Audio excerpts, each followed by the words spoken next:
Klerilir tandure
perjalanan nganjuk nganti tekan Ngadipura. Piye? Wah, dalane nok. Wah ya, aku ki turu ki sing gugah ki dalan. Oh ya, Harataya munggah neh. Harataya munggah neh. Peh ngantek-entek Jokoku kon munggah terus kok. Iya. Iya. Lah iya. Wayangan malam ini juga disiarkan langsung lumantar channel YouTube Astabrata Media. Wah iya. Dadi sing ora bisa kepareng rawuh ana lokasi bisa memantau lumantar channel YouTube Astabrata Media kang sarta ngeloni HP-ne dhewe-dhewe. Wah iya. Dipantau wong sak donya. Iya. Ternyatane penikmat wayang kuwi majemuk. Ana penikmat wayang sing nikmati lakone, alur ceritane, ana sing seneng hiburane, ana sing nggur ndelok sindene, heeh. Ana sing nonton ning lokasi nggur kepengin roh keramaian sobo bakule. Ayo, Sing baku awake dhewe dadi pelaku seni, sak bisa-bisa sak gaduke nalar, sak kadaring lampah iso nyenengke kabeh panyuwunaning para pamirsa. Oh, ngono mak. Godhong tela wae bisa gawe lega, kenang apa sesama manungsa kok ora bisa gawe lega. Wah iya nggih yung heeh. Ternyatane acara wayangan kaya bengi iki sing diuntungkan ora ngempungake pelaku senine ning para bakul-bakul sing ikut mengais rejeki kae ya melu diuntungkan dengan adanya pagelaran wayang. Bener Nduk, heeh. Iya. Kena kanggo sarana membangkitkan UMKM khususnya UMKM masyarakat Desa Ngadipura. Oh ngono mak. Kaya slogan sing tak aturke mau ngarep ya kuwi UMKM maju masyarakat gumuyu. Amin ya rabbal alamin. Sadurunge ngunggahke bintang tamu luwih dhisik aku kepengin ngaturke lagu wajib. Lagu wajibe apa? Lancaran bersih desa cunduk karo adicara sing kagelar bengi iki. Nggih yo. Lancaran bersih desa dibawani luwih dhisik. Sumangga Mas Heru Linanta kula aturi bawa bersih desa. Iya. Ya. Mas Heru aja kon bawa akeh-akeh bengi iki tugase akeh. Iya. Udan palaran kok engko. Semangat. Ya. Yuk dibawani dhisik. Apaan iku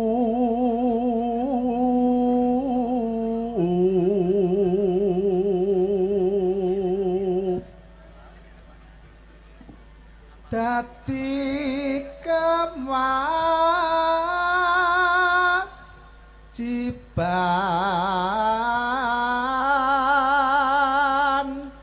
baku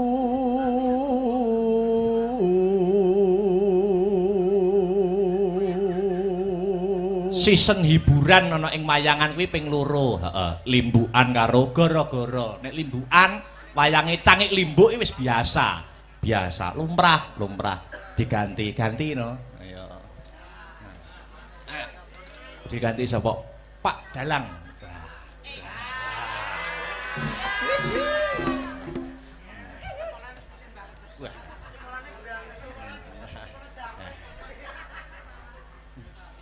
Pak Dalang dalem Pak Dalang ya gandengane Bu Sinden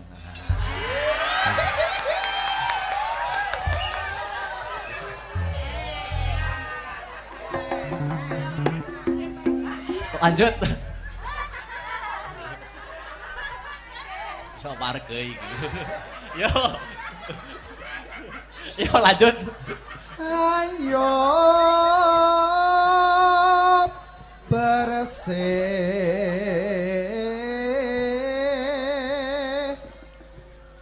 desa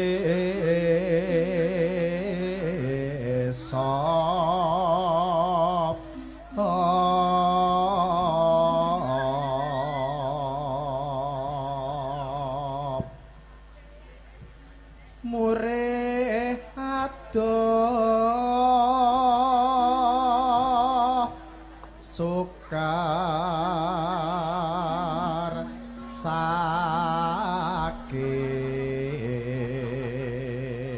yo ditibakne lancaran bersih desa wis Kriya angriya tu mandan karya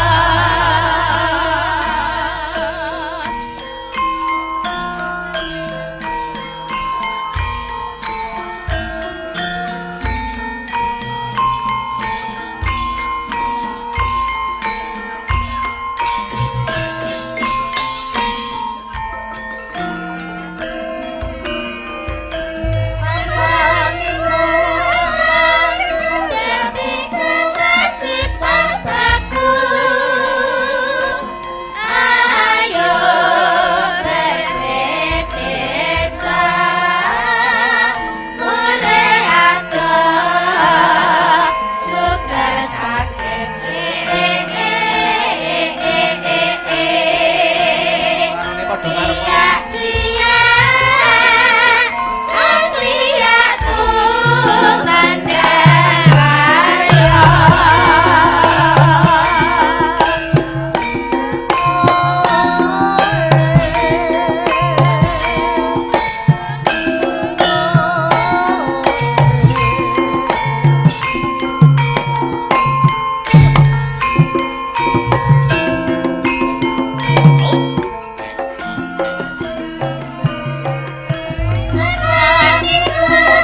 Nggih desa wis katur Mas. Heeh. Yah ngaturke bintang tamu. Awake dhewe sowan mrene ora ijen. Uga nganti bintang tamu ya kuwi Dik Niken Salindri saka Kota Tahu Kediri. Ya. Monggo Dik kula aturi jumeneng dispoti kanggo pemanasan dhisik. Ya. Lagu sing lagi ngetren apa lamunan. Wah iya. Monggo dadekne. Hai apa tresnamu sayangku. Luar biasa. Luar biasa. Yes. Ketinggal, Pak. Mangkane ento nanggap dhewe ben ketok. Mangsaku kok. Selamat malam. Apa mang jare? Selamat malam. Wilujeng dalu Dik Niken Salindri. Oke, siap. Ditunggu. Oke, siap. Musik ya ki, heeh. Lha niki Dik mic-mu. Oh iya, iki Mas mikmu.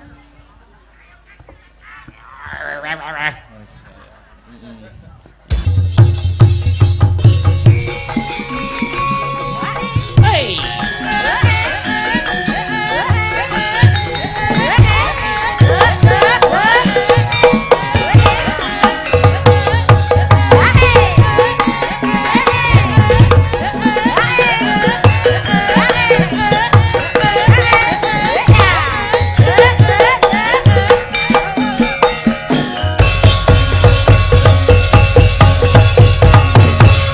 Wilujeng dalu selamat malam Dek Sinta. Nggih, sugeng dalu Mas Dalang. Blitar kota istimewa menyimpan berbagai situs sejarah dan kebudayaan.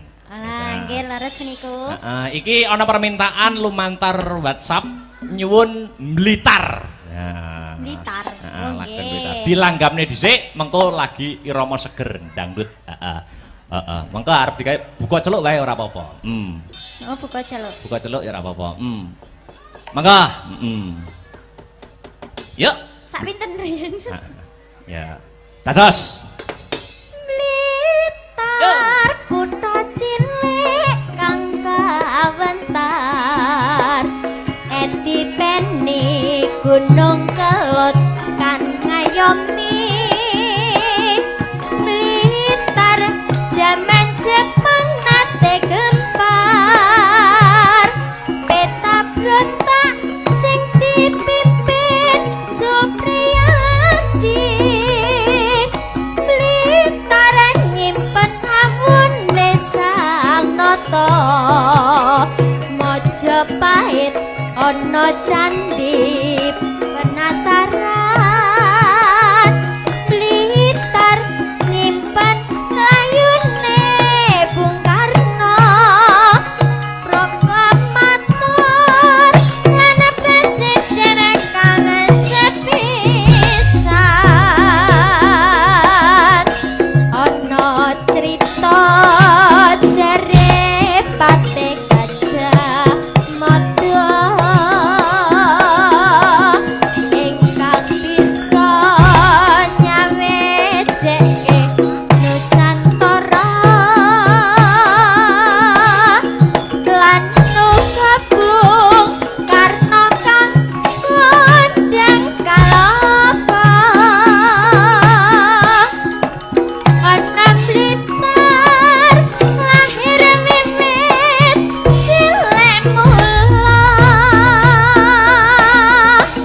Ora mokal Blitar dadi kembang lambe. Ora mokal akeh kang padha nyatake.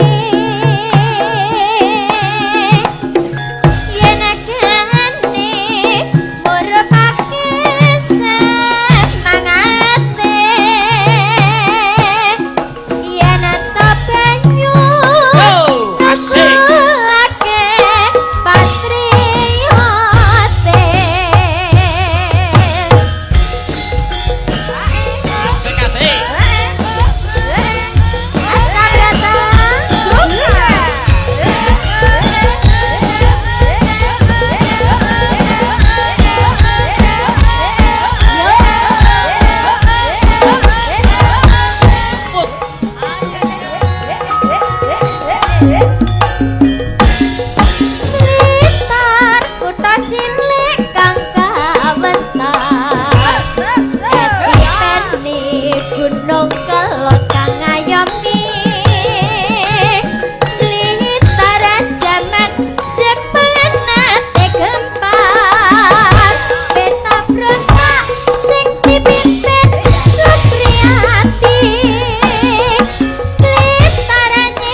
gawe jeke Nusantara lan uga Bung Karno kang kondang kaloka ana Peter lahir wiwit cilik mulai ora mokal mitara dadi kembang lambe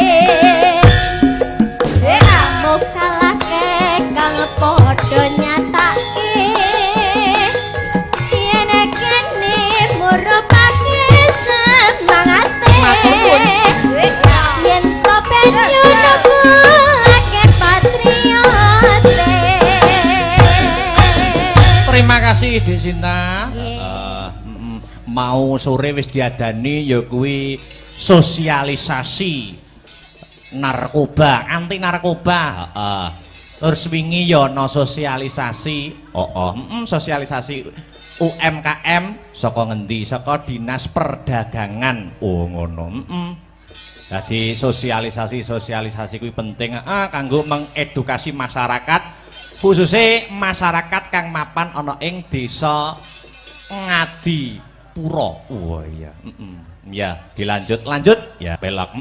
Ya, maka Maiker jumeneng yuk.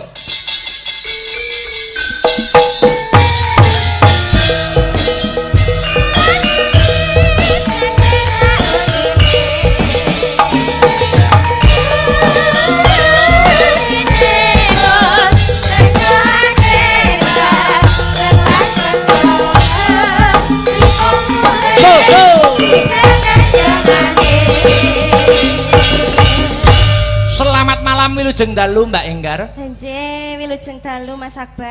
Nggih, Mbak Enggar. Nah, jare aku krungu-krungu lho, Mbak. Napa? Jare arep rabi taun iki. Insyaallah. Amin amin amin amin amin. Jan aku ngenteni wis suwi lho nggih.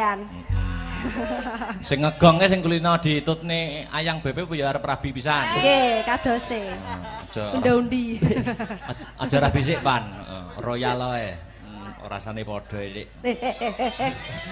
Yo penak nek sah no. Ya. Ayo, iki ana permintaan. Apa, Mas? Jadi seragenan. Nggih, napa? Ana lewung karo loro ati dua, monggo dipilih. Oh, nggih, lewung mawon. Lewung, oke, digedroke. Ya. Oke. Kendangan sing semangat Mas Arya. Ya. Ya, dadekke. Iya, iya. Iya, iya. Iya, iya. Iya, iya. Iya, iya. Iya, iya. Gagal, gagal. Iya, iya. Iya, iya. Iya, iya. Iya, iya. Iya, iya.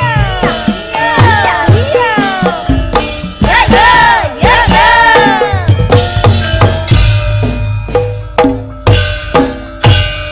Go! Ayo, ayo.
Kita